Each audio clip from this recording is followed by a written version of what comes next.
In our morning rounds, new research reveals the dangers of a hospital stay. A study finds nearly 3 out of 4 patients treated in the intensive care unit leave with dementia-like symptoms, even when there's no evidence a person had them before going into the ICU. CBS News Chief Medical Correspondent Dr. Jon LaPook is with us. Doctor, good to see you. Good morning. So, John, explain, this is really scary. What's going on in an ICU?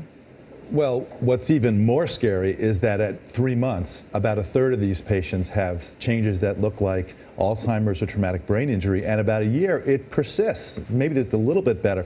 What's going on in an intensive care unit are a bunch of things. First of all, these are very sick patients, I should emphasize. Going this. in, you're saying? Going in. I mean, they have severe infection or heart failure.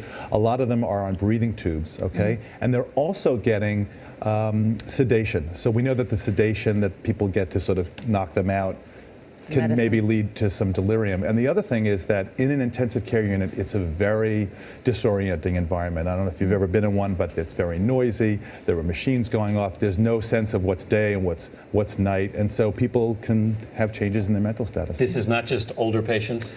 It's not just older patients. It's younger patients too, which is so interesting. And we think part of what's going on is that the underlying illness, for example, can cause some brain damage.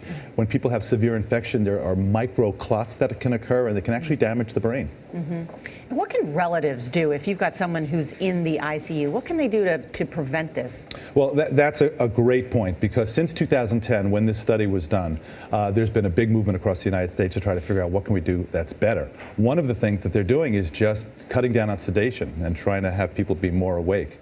They're also getting them up and around. So there was a great study that showed that you can cut delirium in half just by, even though the person's on a ventilator, getting them up with physical therapists, and they're dragging the ventilator behind them. And then in terms of the relatives should come in and give them a sense of more of a normal environment. So bring their glasses, bring their hearing aids, tell them what time of day it is, what's going on in the real world. All right, Dr. Jon LaPook, by the way, congratulations on the Emmy. And I should also say congratulations to you on the Emmy. Thank you. 2 big Emmy winners. Congratulations Thanks, to you Nora. guys and others at CBS News who won. Thank you.